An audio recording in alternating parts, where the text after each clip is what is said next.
Hello everyone, welcome to Rank Secure IAS Academy. My name is Gautam Lakhani and this is a brief introduction about me. I am educator at Rank Secure IAS Academy. I have 2 years of teaching experience and I have done my post graduation in history. So course शुरू करने से पहले मैं आपके साथ बहुत important बात share करना चाहता हूँ एक कि अगर आप अनअकैडमी प्लस का जो है ये सब्सक्रिप्शन आप लेंगे और आप हमारा दिया गया ये रेफरल कोड रैंक 10 जो है अगर आप ये यूज़ करेंगे तो इससे आपको एक बहुत अच्छा डिस्काउंट मिलेगा, ठीक है। और अगर आपकी कोई क्वायरीज हैं अनअकैडमी प्लस सब्सक्रिप्शन से रिलेटेड तो आप हमको व्हाट्सएप या कॉल कर सकते हैं इस दिए गए नंबर के ऊपर। So now moving to the course. तो ये जो कोर्स है it is all about Tamil Nadu board class 11 history and in this course I will be covering ancient India, medieval India along with art and culture. और ये course हम कैसे पढ़ेंगे? हम इस कोर्स को चैप्टर वाइज फॉर्मेट में पढ़ेंगे। जिस तरीके से बुक में चैप्टर्स गिवन है हम उसी तरीके से इस कोर्स को भी कवर करेंगे। तो आइए कोर्स शुरू करते हैं। अगर हम पहले लेसन की तरफ देखें, पहले चैप्टर की तरफ देखें तो वो है India, geographical features and there impact on history. अब ये ज्योग्राफी और ज्योग्राफिकल फीचर्स का क्या रोल है हिस्ट्री के अंदर, तो हमने इस चैप्टर के अंदर यही सब देखना है। अब कहते हैं कि जो एक एरिया की ज्योग्राफी है वो उसकी हिस्ट्री को बहुत ज़्यादा डिटरमिन करती है, बहुत ज़्यादा इन्फ्लुएंस करती है जो उस एरिया की हिस्टोरिकल प्रोसेस होती है। और वो कैसे करती है? अगर आप देखिए कोई एरिया है, कोई प्लेस है, वो एक माउंटेन्स की में सिचुएटेड है और वहीं कोई दूसरा एरिया है जो प्लेन्स में सिचुएटेड है, तो दोनों की जो हिस्ट्री है वो डिफरेंट होगी। मतलब कहीं ना कहीं जो वहाँ की ज्योग्राफी ने उन एरियाज की हिस्ट्री को जो है कहीं ना कहीं अलग अलग वे में इन्फ्लुएंस किया होगा। इसी तरीके से जो ज्योग्राफिकल फीचर्स होते हैं उस एरिया के, जैसे कि माउंटेन्स, प्लेट्यूज, प्लेन्स, तो उन्होंने कैसे उस एरिया की हिस्ट्री को इम्पैक्ट किया होता है, कैसे उस एरिया की हिस्ट्री को इन्फ्लुएंस किया जाता है, हम इस चैप्टर में वही पढ़ेंगे इंडिया से रिलेटेड कि इंडिया के ज्योग्राफिकल फीचर्स ने इंडिया की हिस्ट्री के ऊपर किस तरीके से इम्पैक्ट डाला और किस तरीके से उसको इन्फ्लुएंस किया। तो आइए आगे बढ़ते हैं। जो हमारा इंडिया है उसके हमने ज्योग्राफिकल फीचर्स जो है उनको बेसिकली 3 पार्ट्स में जो है मोटा मोटा डिवाइड किया है। वो है the Himalayan mountains, the Indo Gangetic plain and the southern peninsula. अगर आप मैप में देखेंगे तो आप जो ये पर्पल वाला एरिया देख रहे हैं, this is the Himalayan region, ठीक है। और अगर आप इसके थोड़ा नीचे आ जाएंगे, ब्राउन वाला जो एरिया है, these are the Indo Gangetic plains. और ये वाला जो एरिया है, this area is southern peninsula. ये जो एरिया है ये क्या है? सदर्न पेनिनसुला, ठीक है। सो जो इंडिया के ज्योग्राफिकल फीचर्स हैं वो नॉर्थ टू साउथ आप देखें, Himalayan mountains in the north, ये आपको पता है ना directions, this is north and this is south, this is east, east है ये हमारे पास, और ये कौन सा है हमारा? ये हुआ वेस्ट। तो जो हमारे नॉर्थ से हैं माउंटेन्स, फिर उनके नीचे देखें साउथ की तरफ चलेंगे तो हम थोड़ा सा हमें मिलेंगे इंडो गैंगेटिक प्लेन्स, और साउथ में हम आएंगे, थोड़ा डीप साउथ की तरफ आएंगे तो हमें क्या मिलेगा? Southern peninsula. So we have divided our geographical features into 3 major regions. Okay, so now moving forward, कहते हैं कि जो एक एरिया की हिस्ट्री है, वो जो हिस्टोरिकल प्रोसेस है एक एरिया का, वो सबसे ज़्यादा जो डिटरमिन करते हैं उस एरिया की हिस्ट्री को, वो होते हैं क्रोनोलॉजी, यानी कि टाइम इवेंट्स और उसकी geography. these two largely determines the historical process of an area, of an place, ठीक है। अगर हम इंडिया के बारे में बात करें तो इसी तरीके से इंडिया की क्रोनोलॉजी ने और इंडिया की ज्योग्राफी ने अब इंडिया की हिस्ट्री को काफ़ी हद तक इन्फ्लुएंस किया। हम इस चैप्टर में वही पढ़ेंगे कि इंडिया की ज्योग्राफी ने इंडिया की हिस्ट्री को, इंडिया की हिस्टोरिकल प्रोसेस को कैसे इन्फ्लुएंस किया। तो अगर हम बात करते हैं इंडियन सब कॉन्टिनेंट की, द इंडियन सब continent is a well defined geographical unit. अब ये सब कॉन्टिनेंट क्या चीज़ है? ये जो सब कॉन्टिनेंट यहाँ लिखा है ये क्या चीज़ है? तो आपको पता है कॉन्टिनेंट क्या है? कॉन्टिनेंट जो होते हैं वो ग्रुप ऑफ कंट्रीज होते हैं विद डिस्टिंक्ट लैंड मास। जो एक ग्रुप ऑफ कंट्रीज होते हैं, कॉन्टिनेंट्स एक ग्रुप ऑफ कंट्रीज होते हैं और उनमें बहुत सारे अलग अलग लैंड मासेस होते हैं, जैसे मतलब डिफरेंट ज्योग्राफिकल फीचर्स होते हैं उनके अंदर, जैसे कि माउंटेन्स, प्लेन्स और प्लेट्यूज, रिवर्स, बहुत अलग अलग जो हैं उनके अंदर फीचर्स होते हैं। और कंबाइंड वो बहुत सारे ग्रुप ऑफ कंट्रीज को मिलाकर, बहुत सारे ज्योग्राफिकल फीचर्स को मिला के क्या बनते हैं? कॉन्टिनेंट बनाया जाता है। अब इंडिया को सब कॉन्टिनेंट क्यों कहा गया है? कि अगर आप देखें इंडिया को, कितने सारे ज्योग्राफिकल फीचर्स हैं हमारे पास माउंटेन्स भी हैं, हमारे पास प्लेन्स भी हैं हमारे पास, प्लेट्यूज भी है, मतलब डेक्कन प्लेटू वाला एरिया जो है हमारे पास, तो हमारे पास काफ़ी सारे फीचर्स हैं। और इतनी India is very rich in biodiversity, कितनी सारी बायोडाइवर्सिटी है हमारे यहाँ। सो इस वजह से इंडिया वाले एरिया को, इंडिया को बेसिकली एक सब कॉन्टिनेंट कहा गया है। और जो कि ये एरिया कौन से कॉन्टिनेंट में इंडिया लाई करता है, वो करता है एशिया के अंदर, ठीक है। सो अगर हम देखें इंडिया सब कॉन्टिनेंट, ये इंडिया सब कॉन्टिनेंट जो है क्या चीज़ है ये, तो जो इंडिया सब कॉन्टिनेंट है ये बेसिकली 5 कंट्रीज से मिलकर के बना है, Pakistan, India, Nepal, Bhutan and Bangladesh. In 5 countries से मिलकर के बना है हमारा ये पूरा का पूरा इंडियन पेनिनसुला। जो ग्रीन वाला पोर्शन है ना, इस पूरे एरिया को कहा गया है इंडियन पेनिनसुला कहा गया है। और जो इंडियन पेनिनसुला है, ओ सॉरी इंडियन पेनिनसुला कह रहा हूँ, इंडियन सब कॉन्टिनेंट है ये किसका पार्ट है, ये गोंडवाना लैंड का पार्ट था। अगर हम बहुत इवोल्यूशन और फॉर्मेशन ऑफ की तरफ के टाइम पर जाएं, कुछ काफ़ी साल पहले जाएं, तो हम जो गोंडवाना लैंड वाला हिस्सा था इंडियन सब कॉन्टिनेंट, उसका ही पार्ट था, ठीक है। So now moving forward, so as I told you that there are 5 countries in the subcontinent, India, Pakistan, Bangladesh, Nepal and Bhutan, जो कि अभी हमने मैप में देखा। अब इसमें क्या है, जो इंडिया है वो सबसे लार्जेस्ट है। आप देखें मैप में इंडिया कितना बड़ा है, और ये सब तो बहुत छोटे ही हैं। तो इंडिया सब continent is largely in Indian subcontinent, India is the largest among them all. There are 28 states and 8 union territories in India. ठीक है, अभी आपने न्यूज़ में भी देखा होगा, we have 2 new union territories जो कि हैं जम्मू एंड कश्मीर एंड लद्दाख। वो पहले स्टेट थी जम्मू एंड कश्मीर, अब उसको हमने यूनियन टेरिटरीज बना दिया है दोनों को। तो इस वजह से अब 8 यूनियन टेरिटरीज हैं। तो इसलिए जो इंडियन सब कॉन्टिनेंट है उसके अंदर इंडिया जो है एक बहुत बड़ा एरिया है, ठीक है। नाउ मूविंग फॉरवर्ड, सो अब जो है हमने ये 3 जो फीचर्स पढ़े हैं यहाँ पे, ज्योग्राफिकल फीचर्स पढ़े हैं, the Himalayan mountains, the Indo Gangetic plains and the southern peninsula. अब हम इन तीनों फीचर्स के बारे में आगे पढ़ेंगे, ठीक है। So now moving forward, so starting with the Himalayan mountains. जो हिमालयन माउंटेन्स हैं they are situated on the north of India. अगर आप हिमालयन माउंटेन्स देखें यहाँ पर, ये हमारा इंडिया हो गया, ठीक है। तो ये इंडिया का जो नॉर्थ है, ये देखिए, ये जो ब्राउन वाला हिस्सा दिख रहा है ना, ये Hindu Kush, Pamir knot, Kunlun mountains, then this Karakoram, Ladakh, Zanskar, ये सब क्या है, ये माउंटेन रेंजेस हैं, ठीक है। So all this are in the north of India. जो नॉर्थ डायरेक्शन है हमारी, ये सारी जो है माउंटेन्स नॉर्थ में सिचुएटेड हैं। Starting from the Pamir knot, ये वाला हिस्सा नॉर्थ वेस्ट में, जो अगर आप देखें पामीर नॉट वाला जो हिस्सा है, ये starting from the Pamir Knot in the extreme northwest of India, the mighty Himalayan range extends to the northeast। अब ये देखें मैप में आए तो ये यहाँ से चलता हुआ, फिर ये यहाँ से होता हुआ, ये पूरा का पूरा नॉर्थ ईस्ट में जा रहा है, ठीक है।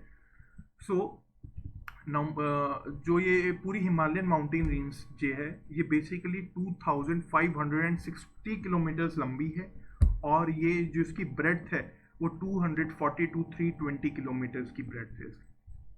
So how these mountains helped अस, अगर हम बात करें तो ये जो माउंटेन्स हैं इन्होंने हमारे को हिस्टोरिकली एंड कल्चरली हर तरीके से हमारे को एक तरह से प्रोटेक्ट भी किया, और इन्होंने हर तरीके से हमारी हिस्ट्री के ऊपर इन्फ्लुएंस भी किया, इसको अफेक्ट भी किया। कैसे?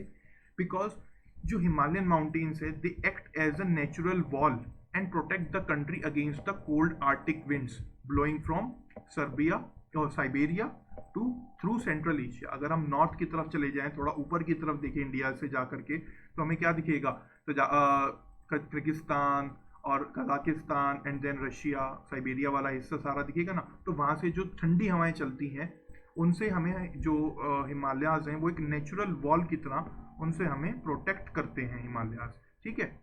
और ये क्या करते हैं, this keeps the climate of northern India Fairlie warm through out the year. अब जो हमारा नॉर्दर्न इंडिया वाला जो एरिया है ना, ये वाला जो एरिया है, ये क्या करते हैं, फेयरली वार्म करते हैं पूरे साल, ठीक है। सो हम आगे पढ़ते हैं। The Himalayan region is the mostly inhospitable in winters because it is generally covered with the snow.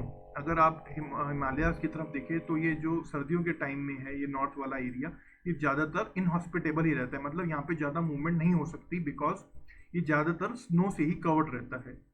So it is considered for a long time that Himalaya stood as a natural barrier to protect India against invasions. India से जो invasion Himalayas ने हमें काफ़ी time तक India को invasion से बचाया. But क्या करें कि अगर आप हिमालयाज में आएंगे ना, देखिए जो हिमालयन रेंजेस है ना, ये ऐसे हिमालयन रेंजेस जो बनी हुई हैं हमारी, इसके अंदर क्या है, there are certain passes also. Passes means दर्रा. ठीक है. अब जैसे कोई हम अगर चीज़ रखते हैं, बहुत सारे बॉक्सेस साथ रखते हैं, तो बीच में एक हल्का सा गैप छूट जाता है ना, तो उसकी तरीके से जैसे यहाँ पे ये पास हो गया या यहाँ ये पास हो गया, इस तरीके से जो बीच में दर्रे हैं वो हैं इन माउंटेन्स के बीच में. अगर आप, मैं आपको मैप की तरफ ले चलूँ तो देखिए आप, ये रहा, ये Khyber pass, Gomal pass and this Bolan pass. ये जो ब्लैक ब्लैक मार्क्ड है ना, these are the passes here. ठीक है. साइबर पास हो गया, ये गोमल पास हो गया और ये बोलान पास हो गया. तो अब इन पासेस ने क्या किया? So the passes provided the easiest routes between India and central Asia. अब ये जो नॉर्थ वेस्ट में ये जो पासेस है ना, इन्होंने क्या किया, इन पासेस ने क्या किया, एक इजीएस्ट रूट हम क्या करा, सेंट्रल एशिया से इंडिया के लिए एक इजीएस्ट रूट बनाया. और इसी रूट से हमने क्या किया, आगे चल करके मतलब ट्रेड भी किया, ट्रेड एंड कॉमर्स भी किया, और साथ साथ इसी रूट से जो है इन्वेडर्स भी आए. ठीक है. So these passes are situated in the Hindu Kush, Sulaiman and Kirthar ranges. तो ये जो पासेस हैं ये हिंदू कुश, सुलेमान और कीरथर रेंजेस में सिचुएटेड है. अगर मैं आपको मैप में दिखाऊं तो देखिए, ये वाला जो हिस्सा है ना, ये देखो आप मैप में देखो, ये कौन सी रेंज है, ये सुलेमान रेंज, फिर ये हिंदू कुश, और आप इधर देखें तो ये पासेस भी यहीं सिचुएटेड है, ये इधर. ठीक है. ये जो रेंज जा रही है ना, ये वाली है. तो these passes are also in the Hindu Kush, Sulaiman and Kirthar range which is present in the north west of India. So इन्हीं पासेस के थ्रू हमारा क्या हुआ, ट्रेड तो हुआ ही हुआ, साथ में इन्वेडर्स भी आए. अब कहते हैं ना, हर चीज़ का फायदे भी होते हैं और नुकसान भी होते हैं. तो इन पासेस का हमें फायदा तो ये था कि हमारा एक ट्रेड रूट था हमारे लिए, बट हमें को इससे नुकसान क्या हुआ हमारे को, कि यहाँ से इन्वेडर्स भी आए इंडिया के अंदर. So if we talk about the very first invader who invaded India was the Alexander of Macedonia, who came to India through Swat Valley. ये देखिए मैंने यहाँ लिखा हुआ है ना स्वात वैली, और ये जो रेड मार्क्ड है ये यहाँ पे पीर पांजाल रेंज के पास ऊपर. तो अलेक्जेंडर ने जब इंडिया को इन्वेड किया, उसने इसी रूट के थ्रू इन्वेड किया. और अलेक्जेंडर ने आके सबसे पहले क्या किया, he established a different kind of political system in India which is known as governorship. ठीक है. अलेक्जेंडर ने यहाँ पर क्या किया, जो एरिया उसने जीता उसके बाद उसने हर उस एरिया में अपना एक गवर्नर अपॉइंट कर दिया फॉर एडमिनिस्ट्रेशन. वो तो वापस चला गया इसलिए, और उसने अपना गवर्नर अपॉइंट कर दिया. हम आगे चलकर इस सब के बारे में पढ़ेंगे, कैसे अलेक्जेंडर ने इंडिया को कैप्चर किया और कैसे उसने अपने गवर्नर्स छोड़े. ऐसे ही एक उसका गवर्नर था सेल्यूकस. हम आगे जाकर के जब मौर्यस के बारे में पढ़ेंगे तो हम सेल्यूकस का भी वहाँ जिक्र आएगा, क्योंकि सेल्यूकस को ही चंद्रगुप्त मौर्य ने हराया था, और सेल्यूकस से ने अपनी बेटी का विवाह जो है चंद्रगुप्त मौर्य के साथ किया था. और इसी वजह से जो अलेक्जेंडर की जीती हुई जितनी भी नॉर्थ वेस्ट में एरिया था अलेक्जेंडर, और वहाँ का गवर्नर जो सेल्यूकस था, वो चंद्रगुप्त मौर्य की मौर्यन एम्पायर के अंदर मर्ज हो गया. ठीक है. हम उसके बारे में आगे जाकर के पढ़ेंगे जब हम मौर्यास के बारे में आएंगे. So now back to the topic. So from prehistoric times there was a continuous flow of traffic through these passes. ठीक है. Many people came India through these passes as invaders and immigrants. So कौन थे इसमें? The Indo-Aryans, the Indo-Greeks, the Pratiharas, the Parthians, the Saks, the Kusans, the Huns and the Turks. They all entered India through these passes only. ठीक है. सो आप देखेंगे जो यहाँ पे तो लिखा, आप कहीं कंफ्यूज मत होइएगा, क्योंकि कई जगह यहाँ तो लिखा है देखिए पास, आप नॉर्थ और नॉर्थ वेस्ट में देखेंगे यहाँ पास लिखा है सब जगह. और ये अगर आप थोड़ा सा ईस्ट की तरफ देखेंगे यहाँ लिखा है ललांग ला, केपसांग ला. तो जो ला है उसको तिब्बती, जो ला है तिब्बती लैंग्वेज का वर्ड है, और उसको पास कहा जाता है. बेसिकली पासेस जो हैं, पास वर्ड को तिब्बती लैंग्वेज में ला बोला जाता है. तो आप प्लीज कंफ्यूज मत होइएगा, ला और पास के बीच में दोनों एक ही चीज है, बस लैंग्वेज का फर्क है. सो अगर हम बात करते हैं अपने माउंटेन रेंजेस की, अगर आप नॉर्थ में देखें कश्मीर जहाँ पे है, और वहाँ पर जो माउंटेन रेंज जा रही है जो कि है कराकोरम रेंज, ये देखिए ये कराकोरम रेंज जा रही है ना, ये देखिए ये कश्मीर वाला एरिया है हमारा, ये यहाँ पे पूरा ये कश्मीर है ना। So here is an second highest peak in the world, that is Mount Godwin Austen, Mount Godwin Austen, ये देखो। And it is also known as Mount Godwin Austen is also known as Mount K2। अब ये देखो ये मैंने mark किया हुआ है here, here it is the second highest peak in the world, which is the first highest peak in the world, it is the Mount Everest, and second highest peak in the world is situated in the north of Kashmir in the Karakoram range। ठीक है, वहां पर उसको क्या बोला जाता है, mount Godwin Austin भी बोला जाता है।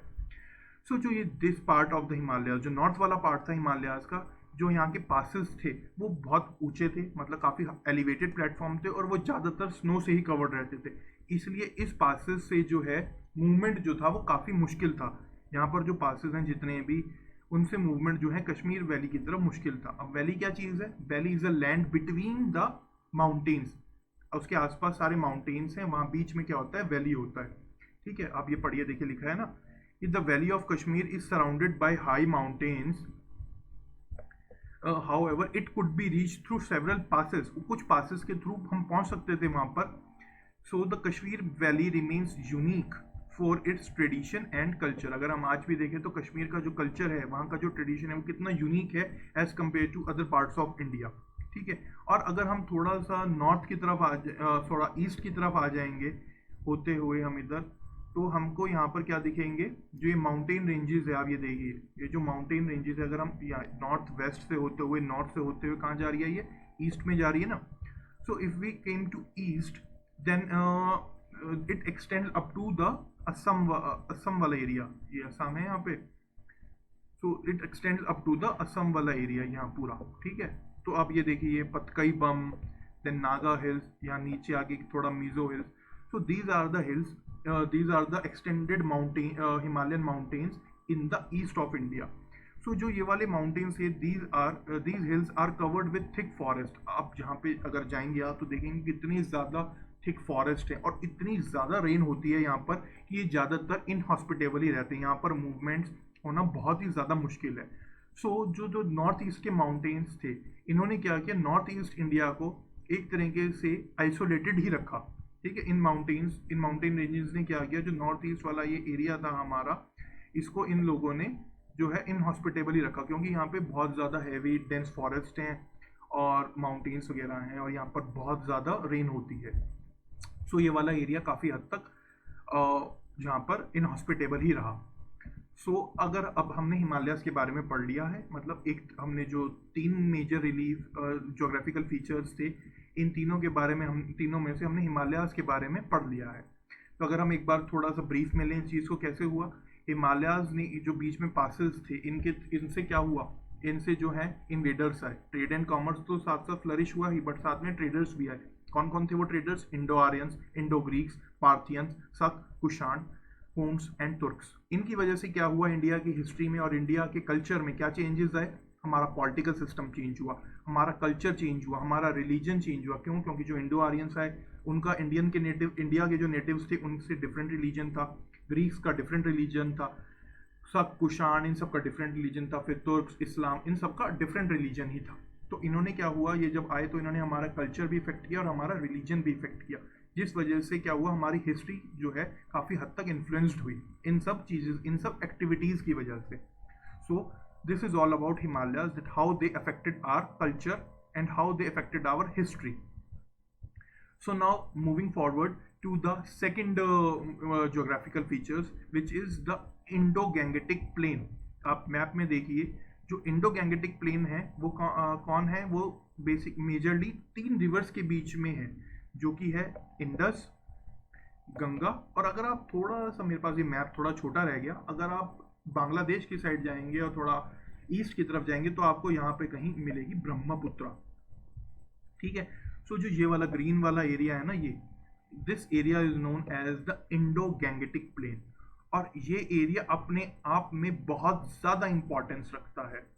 ठीक है, इसी एरिया ने सबसे ज़्यादा जो है अट्रैक्ट किया इन्वेडर्स को, और ये सबसे ज़्यादा उनके लिए सोर्स ऑफ टेम्पटेशन रहा, ये जो इंडो गैंगेटिक वाला एरिया है ना हमारा, ये ग्रीन वाला जो एरिया पूरा का पूरा ये।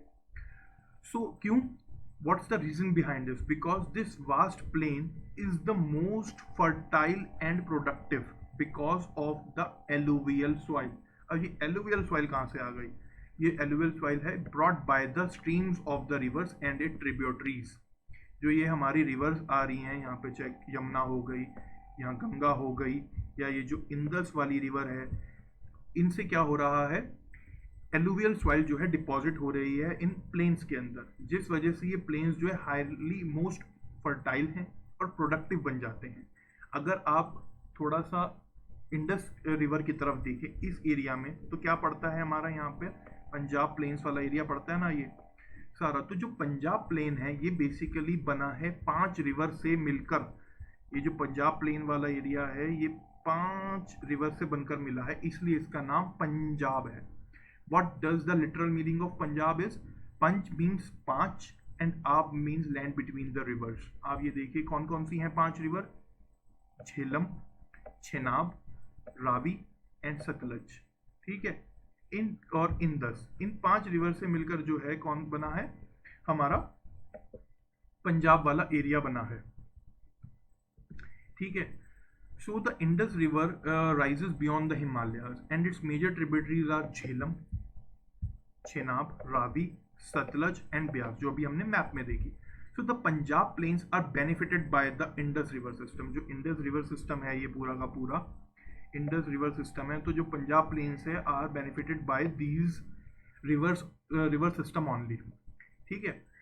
So as I told you, the literal meaning of Punjab is the land of 5 rivers. ये लिखा है यहाँ पर, Punjab is the land of 5 rivers. So the Indus plain is known for its fertile soil only. And if we talk about the Ganga river, जो कि हिमालय से आ रही है नॉर्थ से, और कहाँ की तरफ फ्लो कर रही है? पहले तो साउथ की तरफ आती है वो. आप ये देखिए, ये जो हमारी गंगा रिवर आ रही है ये हिमालय से निकलते हुए पहले साउथ की तरफ आई, फिर ये ईस्ट की तरफ मुड़ जाती है ये इधर, और इसके पैरेलल ही चल रही है यमुना रिवर यहाँ पर.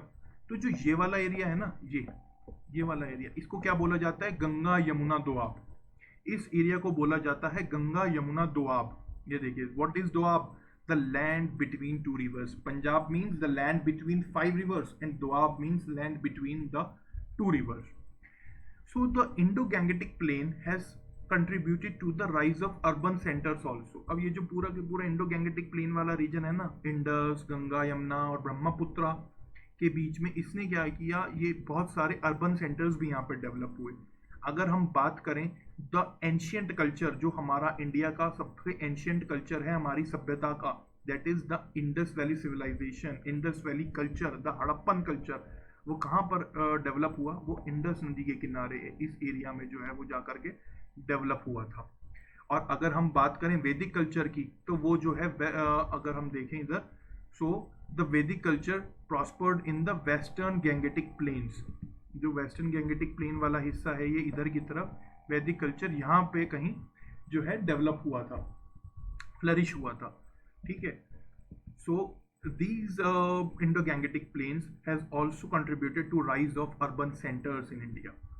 And later on there are many cities like Banaras, Allahabad, Agra, Delhi and Patliputra, जो सब बहुत इंपॉर्टेंट सिटीज़ रही हैं हमारी हिस्ट्री की, हमारी कंट्री की, वो इन्हीं रीजन्स, इन्हीं गंगा यमुना दोआब में सिचुएटेड है.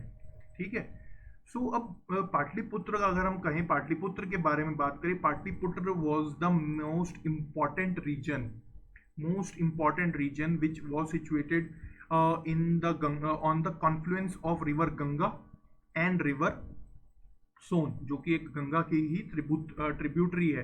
तो यहाँ पर सब जो है पाटलिपुत्र था. और ये पाटलिपुत्र जो था, ये पाटलिपुत्र तो जो था ये हमारा ये पाटलिपुत्र, ये मौर्यास की और कई डायनेस्टीज की एक इम्पॉर्टेंट कैपिटल रहा. क्यों? Because it was situated on the confluence. Confluence क्या है? संगम, जहाँ नदियाँ आकर के मिलती हैं, on the confluence of river Ganga and Son. ठीक है. अब आगे बढ़ते हैं. द मोस्ट इम्पॉर्टेंट सिटी अगर हम देखें, जो हमारी सबसे इम्पॉर्टेंट सिटी है जो वेस्टर्न साइड पे गैंगेटिक प्लेन्स के सिचुएटेड है, वो है दिल्ली. और दिल्ली आज भी इम्पॉर्टेंट है. क्यों? दिल्ली कहीं ना कहीं थोड़ा सा एक गलत खराब हो गया, मतलब काफ़ी ज़्यादा कंजेस्टेड हो गया है।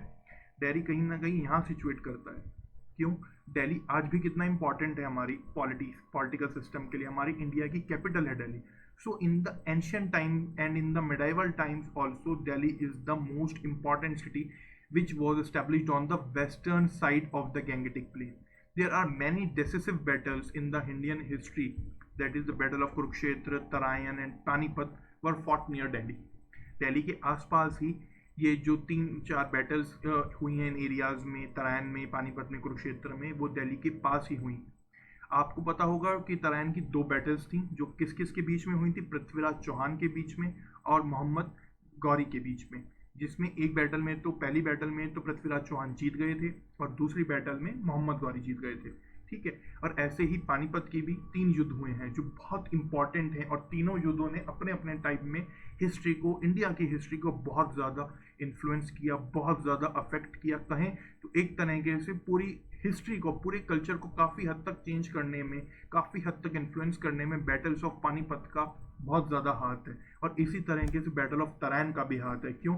क्योंकि गौरी से हारने के बाद, यहाँ पर पृथ्वीराज चौहान के हारने के बाद क्या नाम है आपका, दिल्ली सल्तनत इस्टेब्लिश हुई इल्तुतमिश कुतुबुद्दीन ऐबक वाली, जिसे हम आगे जाकर के पढ़ेंगे कि how they played an role in our history, Indian history के अंदर क्या रोल उन्होंने प्ले किया उन डायनेस्टीज ने।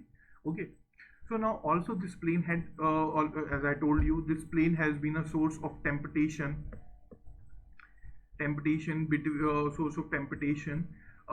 and attraction for the foreign invaders due to its fertility and productive wealth.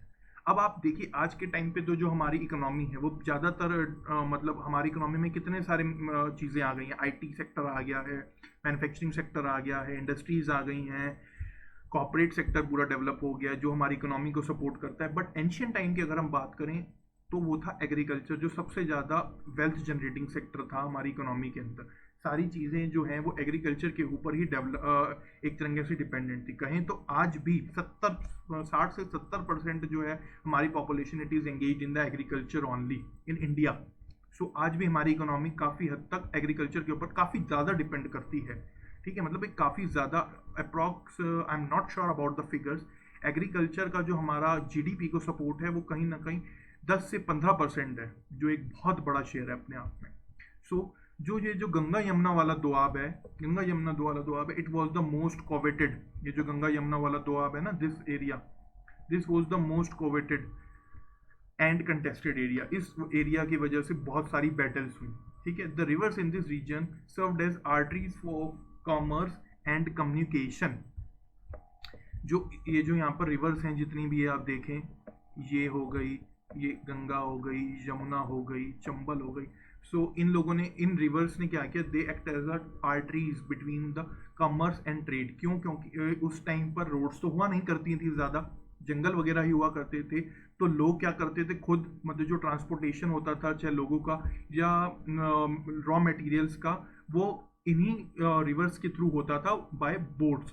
So the importance of river communication continue till the days of the East India Company. East India Company के दिनों तक इस reverse का जो है बहुत important role रहा हमारी कम्युनिकेशन के अंदर।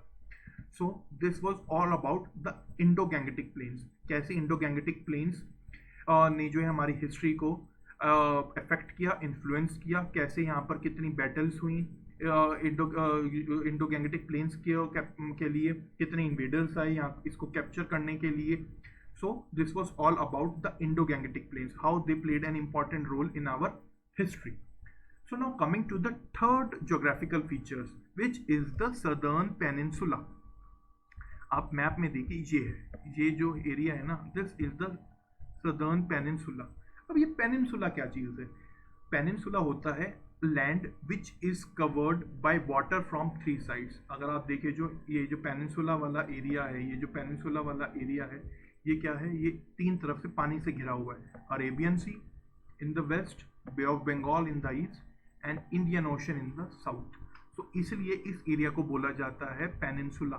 ठीक है, सो जो द सदर्न पेनिनसुला है, इट इज डिवाइडेड, अगर हम पढ़ें इस पेनिनसुला के बारे में, So the Vindhyas and the Satpura mountains along with Narmada and Tapti river form the great dividing line between the northern India and the southern India. आप map में आ जाए एक बार दोबारा, आप ये देखें, ये जो विंध्यास हैं, सतपुराज है, नर्मदा रिवर है, और ये क्या कर रहे हैं, ये जो ताप्ती रिवर है, they acted as a great dividing range between the North India and in the South India. इन्होंने क्या करा है, एक नॉर्थ इंडिया को साउथ इंडिया से डिवाइड किया है. और जो ये वाला एरिया है, what this area is the आपका डेक्कन प्लेटू बोला जाता है इस एरिया को. The plateau to the south of the Vindhyas mountains is known as the Deccan plateau. And the Deccan plateau consist of the volcanic rocks, because बोला जाता है कि जब फॉर्मेशन और इवोल्यूशन हो रहा था अर्थ का, तो जो डेक्कन प्लेटू वाला एरिया है हमारा, जो ये वाला एरिया है हमारा, it was form due to the volcanic activities. ये वल्केनिक एक्टिविटीज़ के टाइम पे बना था, जिस वजह से यहाँ के जो रॉक्स हैं वो थोड़े से सॉफ्ट हैं as compare to northern India.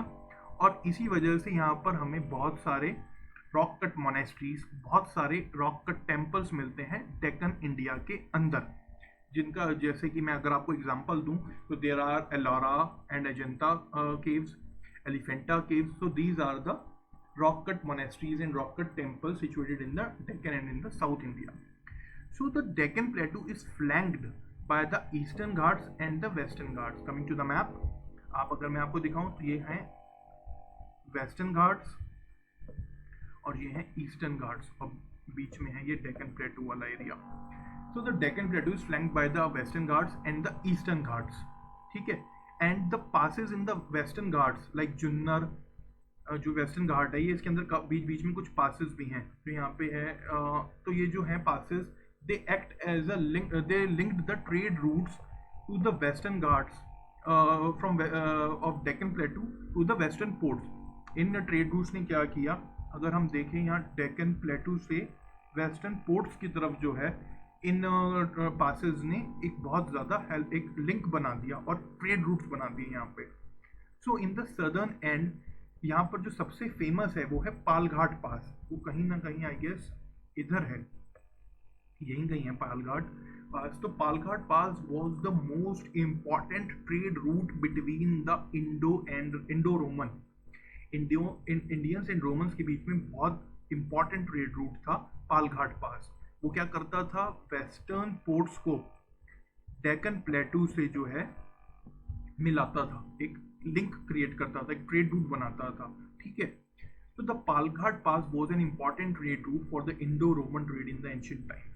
The Anaimudi is the highest peak in the southern peninsula and Dota Beta is the another highest peak in the western Ghats. जो western Ghats हैं वो एक elevated structure हैं, हालांकि वो हिमालयाज जितने ऊंचे नहीं हैं, बट वो फिर भी as compare to the Eastern Ghats वो एक एलिवेटेड स्ट्रक्चर है. तो यहाँ पर जो हिल्स हैं वो कहीं ना कहीं इधर, अगर मैं आपको बताऊं तो यहाँ पर जो है कहीं सिचुएटेड है आपका अनाईमुडी, और यहीं कहीं ऊपर की तरफ सिचुएटेड है डोडा बेटा. थोड़ा सा हो सकता है पोजीशन में थोड़ी सी मार्किंग में थोड़ी सी प्रॉब्लम हो, बट वो इधर ही है, मतलब यहीं पे सिचुएटेड है Doddabetta and Anaimudi.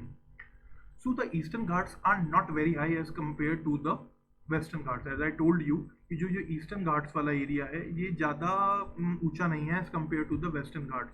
But जो ये रिवर्स फ्लो कर रही हैं, Godavari here and Krishna here from west to east, इन्होंने क्या किया, दे क्रिएटेड सेवरल ओपनिंग्स. अब ये देखिए ये वाला एरिया हो गया, what these river did, they did a several openings in the eastern Ghats. और इस वजह से क्या हुआ, it established an important port towns, port cities in the eastern Ghats. eastern Ghats में जो है यहाँ पर कौन कौन सी द important port cities आई, अरिकमेडू, ममलापुरम एंड कावेरीपट्टनम. ठीक है. अब इन लोगों ने क्या किया, एज आई टोल्ड, ये देखिए आप पढ़िए, the major rivers of the southern peninsula. Okay, तो थोड़ा हम आगे आ गए. तो इस वजह से यहाँ पर क्या हुआ, कोस्टल सिटीज डेवलप हुई इधर, ये अपना कोरोमंडल कोस्ट जो है हमारी ये यहाँ पर इम्पॉर्टेंट कोस्टल सिटीज डेवलप हुई। अगर हम आगे पढ़ें द रिवर्स के बारे में, सदर्न इंडिया की हमने जैसे नॉर्दर्न इंडिया की रिवर्स के बारे में पढ़ा, तो the major rivers of the southern peninsula are almost running parallel. आप ये देखिए, और ये थोड़ा गंदा हो गया है, एक सेकेंड मैं थोड़ा सा इसको इरेज कर देता हूँ, ये काफ़ी ज़्यादा गंदा हो गया, आपको मतलब कंफ्यूजन रहेगा।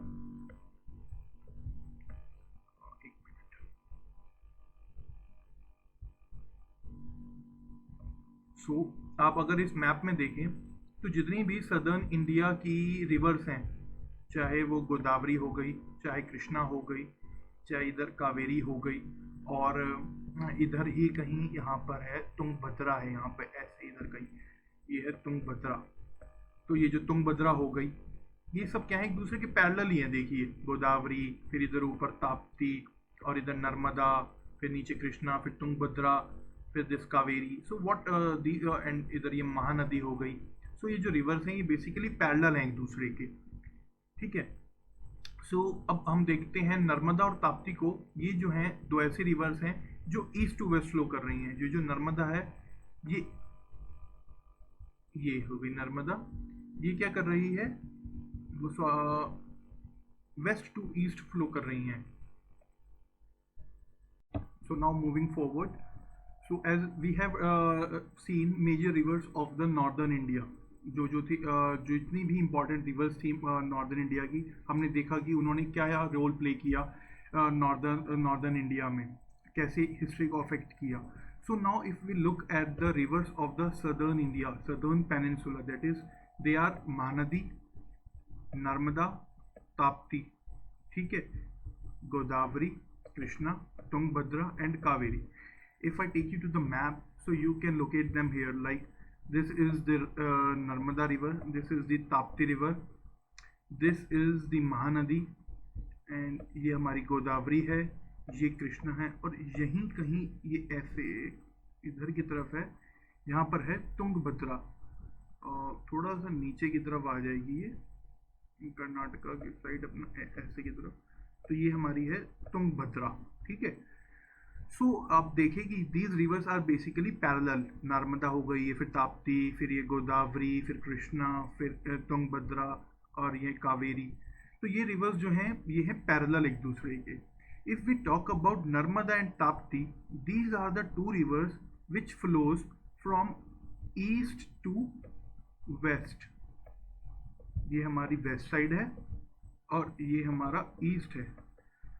सो जो नर्मदा और ताप्ती हैं ये क्या कर रही हैं, ईस्ट से होते हुए वेस्ट में जा रही हैं, और ये जाकर कहाँ गिर रही हैं, अरेबियन सी में जाकर के मिल रही हैं। And if we look at the Godavari, Krishna and Kaveri, what how they are flowing, their flow is from west to east. ये देखिए ये कहाँ जाके गिर रही हैं, ये गिर रही हैं बे ऑफ बंगाल में। So what these rivers did, see these rivers make the plateau into a fertile rice producing soil। जो हम इन रिवर्स ने क्या किया, इस प्लेटू की जो सॉइल थी, सदर्न पेनिनसुला डेक्कन प्लेटू की जो सॉइल थी, इसको एक फर्टाइल सॉइल बना दिया जो कि राइस प्रोडक्शन के लिए बहुत ज़्यादा फर्टाइल थी। So throughout the history the region between the Krishna and Tungabhadra which is also known as the Raichur doab. अब आपको मैं मैप में दिखाऊं तो जो ये वाला एरिया है, ये वाला एरिया है, it is known as between the Krishna river and the Tungabhadra river. तो ये वाला जो एरिया है इसको बोला जाता है रायचूर दोआब, इसको बोला जाता है Raichur doab. And it was the bone of contention between the major kingdoms of the south.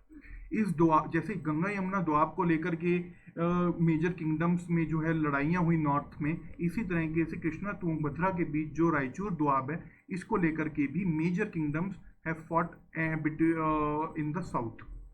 So the deltaic plains formed by these two rivers at their mouth became famous under the सातवाहनास।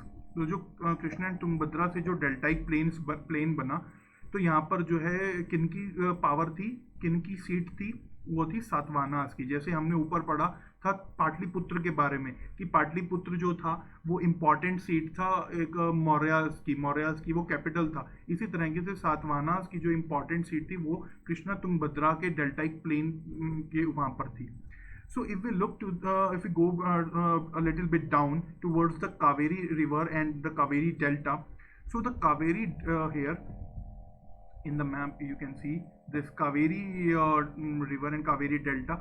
So this was the major this was the seat and the power on the Cholas की था ये control में area. जो ये वाला area है यहाँ पे किसकी सीट थी? चोलास की। कौन सी चोलास? एंशियंट चोलास, क्योंकि चोलास भी हिस्ट्री में दो हुए हैं। एक तो हुए हैं एंशियंट चोलास, फिर एक हुए हैं इंपीरियल चोलास। तो ये एंशियंट चोलास की बात हो रही है यहाँ पर। So the Kaveri Delta constitute a distinct geographical zone in the far south. It became the seat of the Chola power. So as the southern peninsula is gifted with the long coastline, if we look to the southern peninsula, so here is a long coastline from west to east. ये पूरा क्या है? coastline ही है। From if you look, here is a Konkan coast. Konkan coast है हमारा ये। Then here it is the Malabar coast.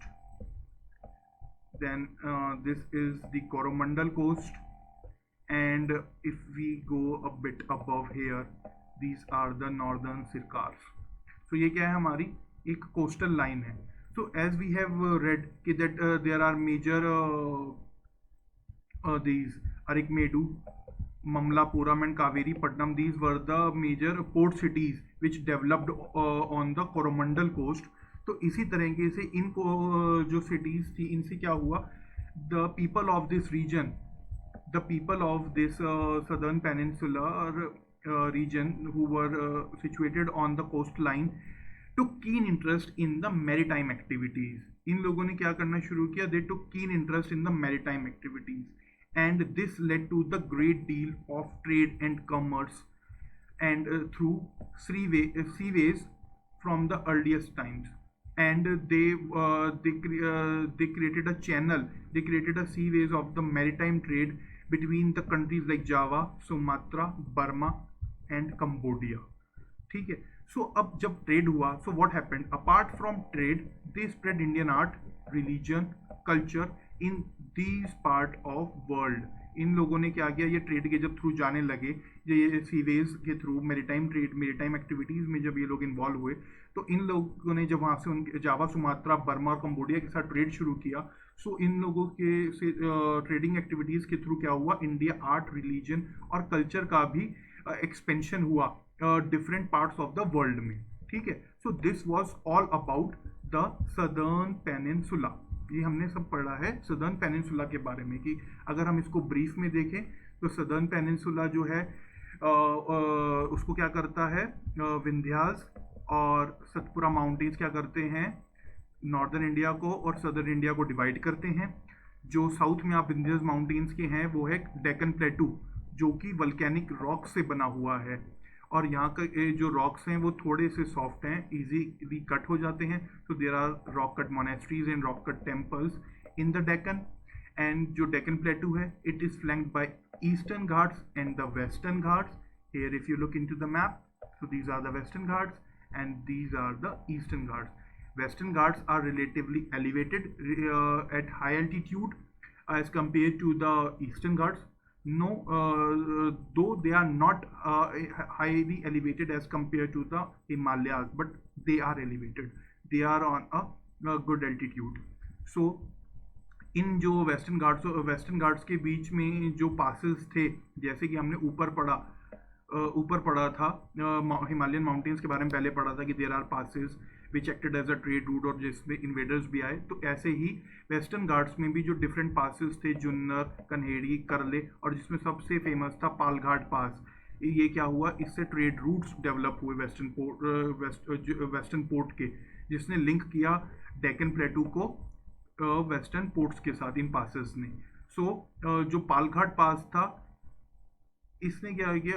From it is the passage across the Ghats from the Kaveri valley to the Malabar coast. Palghat pass जो था एक important trade route था between Indo Roman trade in the ancient times. ठीक है। सो अब western Ghats की जो ये अब हम रिवीजन में आ रहे हैं, रिवीजन कर रहे हैं, मतलब जो हमने पढ़ा अभी। हाईएस्ट पीक थी वेस्टर्न घाट्स की सदर्न पेनिनसुला में, वो नाईमुडी थी, और डोडा बेटा भी थी एक और। तो जो ईस्टर्न घाट्स जो हैं, जो इनमें जो गैप्स बने थे from the rivers flowing from west to east, like Godavari and Krishna and Kaveri. So in यहाँ पर क्या हुआ, ईस्टर्न घाट्स पर एक जो ईस्टर्न कोस्टल लाइन थी वहाँ पर कुछ पोर्ट सिटीज डेवलप हुई, अरिकमेडु, ममलापुरम, कावेरीपट्टनम, जो अभी अपने मैप में दिखाई, they were situated on the Coromandel coast. ठीक है, और यहाँ के लोगों ने क्या करना शुरू किया, इन लोगों ने ट्रेडिंग एक्टिविटीज में पार्टिसिपेट करना शुरू किया जावा, सुमात्रा और बर्मा के साथ, जिस वजह से इंडिया का आर्ट, रिलीजन और कल्चर जो है through out these parts of the world जो एक्सपेंड हुआ, और इसी वजह से हमारा कल्चर इनके साथ, इन लोगों के साथ मिंगल हुआ। सो हमने सब पढ़ लिया कि how Himalayas played their role, how Indo Gangetic plains played their role, and how the southern peninsula and the Deccan Plateau and the rivers here and all the Raichur Doab, how they played their role and how they impacted our history. So now coming to the conclusion, अब इन सब का conclusion क्या है, वो है कि India is a land of unity in diversity. This is the most important thing, that India is a land of unity in diversity. As we have seen, the history of ancient India is interesting because India proved to be a melting pot for numerous races. हमने कितनी सारी races के बारे में पढ़ा, the pre-Aryans, the Indo-Aryans, the Greeks, the Scythians, the Huns, the Turks, then later on Mughals will came, then the Britishers will came. So what they did, they all made India their home, and each ethnic group have contributed its might to the making of India culture. अगर हम आज का जो India का culture देखते हैं जो इतना कि डाइवर्स है, अगर मैं आप ही का एग्जांपल लूँ, सपोज आप नॉर्थ में रहते हैं, ठीक है, and you are moving to the south, अगर आप साउथ घूमने जा रहे हैं तो आप देखेंगे कि कितना ज़्यादा डाइवर्सिटी है कल्चर में, नॉर्थ इंडिया के और साउथ इंडिया के। अगर आप वेस्ट में जाएंगे तो आप देखेंगे नॉर्थ इंडिया और वेस्ट इंडिया के कल्चर में डिफरेंस है। अगर आप साउथ से ईस्ट जाएंगे तो आप देखेंगे साउथ इंडिया और ईस्ट इंडिया के कल्चर में कितना difference है। So this is all because of these so much numerous races which came to India and made their home. These all ethnic groups contributed in the India's culture. So these different cultures mingled with one another through ages. पहले pre-Aryans आए, फिर उसके बाद Indo-Aryans आए, फिर Greeks आए। तो ये सब क्या था, इन लोगों के कल्चर जो है आपस में मिंगल हुए गए। अब इसका हमें कहाँ पर एक जो है सोर्स मिलता है, या कह लीजिए सबूत मिलता है, वो मिलता है कि जो प्री आर्यंस टर्म्स हैं और जो द्रविडियन टर्म्स हैं वो वैदिक टेक्स्ट में भी हैं, और इसी तरह जो पाली और संस्कृत टर्म्स हैं वो संगम लिटरेचर में भी हैं। ठीक है, पाली और संस्कृत टर्म्स कहाँ यूज हो रहे हैं, हमारे नॉर्थ इंडिया में, और संगम लिटरेचर कहाँ है, हमारा साउथ इंडिया का। तो दिस इज द एग्जाम्पल, या you can say this is the source from where we can say that India is a land of unity in diversity. Since ancient times, India has been the land of several religions. अब इतने सारे जब ethnic groups आए तो जाहिर सी बात है सबका अलग अलग अपना रिलीजन था, तो इसी वजह से India witnessed the birth of Hinduism, Jainism and Buddhism, but all these cultures and religions intermingled with one another. अब आप ये देखिए, इंडिया जो है इतने सारे रिलीजन्स आए यहाँ पे, Hinduism, Jainism, Buddhism, later on Islam. So in ये सब रिलीजन्स तो what they did, they intermingled with one another. Although Indian people speak different languages, अगर आप पूरे इंडिया में देखेंगे तो कितनी टाइप की भाषा हैं जो हम बोलते हैं, जैसे कि हिंदी, उर्दू, पंजाबी, संस्कृत भी कई जगह बोली जाती है थोड़ी बहुत, और फिर उसके बाद Tamil, Telugu, Malayalam, then in east if you say that it is Bengali.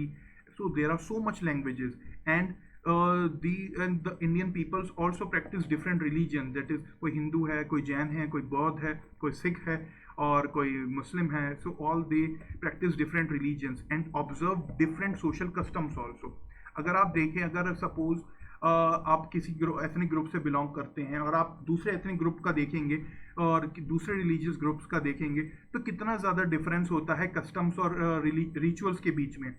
चाहे अगर आप कोई शादी ब्याह में ही देख लें, तो अगर आपके यहाँ शादी दूसरे तरीके से होती है नॉर्थ इंडिया में अगर आप बिलोंग करते हैं, तो वहीं साउथ इंडिया में उनका कल्चर, उनका कस्टम कुछ और है, वहाँ पे डिफरेंट तरीके से होती है। So they all follow certain common styles of life throughout the country. So we all follow this. There are certain common styles of life throughout the country. Therefore, our country shows a deep underlying unity in spite of great diversity. इसीलिए diversity होने के साथ साथ जो हमारी country है वो क्या शो करती है, एक अंडरलाइंग यूनिटी की जो स्पिरिट है उसको शो करती है. इसी वजह से अगर हम एंशियंट टाइम्स में जाएं, द नेम भारतवर्ष और the land of Bharat was given to the whole country after the name of ancient tribe Bharat. एक एंशियंट ट्राइब था भरत जिसके नाम पर इंडिया का जो एंशियंट नेम है पूरी कंट्री का उसको रखा गया था भारतवर्ष और the land of Bharat.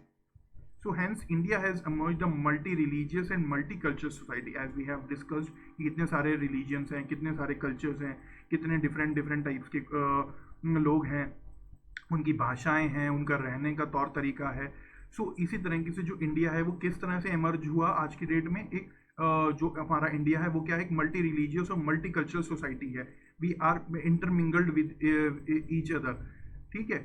So however the underlying unity and integrity and the underlying unity and integrity and the plural character of Indian society remain the real strength for the development of the country. अगर हम आज देखें जो India इतनी ज़्यादा develop हुई है, तो जो उसका मेन रीज़न है वो है हमारा प्लूरल करेक्टर, जो कि एक यूनाइटेड रहा, इंटीग्रेटेड रहा. इसी वजह से जो हमारी इंडिया है वो इतनी ज़्यादा डेवलप कर गई. अगर हम लोगों में यूनिटी ना होती तो we wouldn't have developed as we are developed now. Okay, so this was all about India, a land of unity and diversity. So this was the whole conclusion कि कैसे इंडिया के जो जोग्राफिकल फीचर्स है उसने India की culture को impact किया, कैसे उसने इंडिया की हिस्ट्री को इम्पैक्ट किया, कैसे पॉलिटिकल सिस्टम को इम्पैक्ट किया. So this was all about this chapter. So thank you for watching this lesson. I hope you enjoyed this lesson and आपको बहुत कुछ जानने को मिला होगा. और मैं आशा करता हूँ कि आपको बुक भी नहीं खोलनी पड़ेगी जब आप ये मेरा वीडियो देखेंगे. एंड आई होप कि आप लोग आगे भी मेरे साथ जुड़े रहें और हम इसी तरह के आगे भी जो चैप्टर्स हैं, कमिंग चैप्टर्स हैं, और पूरी बुक को है एंशिएंट इंडिया, फिर medieval India, art and culture के साथ पूरा कोर्स जो है हम ये कवर करेंगे. सो thank you for watching this lesson. I hope you enjoyed. And ख़त्म करने से पहले मैं आपको बहुत ही इंपॉर्टेंट बात बताना चाहूँगा कि अगर आप अनअकैडमी प्लस सब्सक्रिप्शन लेते हैं, so you can use our referral code that is rank 10. By using this referral code you will get a good discount. ठीक है, याद रखिएगा. What is the referral code? RANK, that is rank, and 1010, rank 10. अगर आप ये हमारा referral code use करेंगे सो आपको बहुत अच्छा अनअकैडमी प्लस सब्सक्रिप्शन पे डिस्काउंट भी मिलेगा. So thank you for watching this video. Stay safe, be at home and take care. Good bye.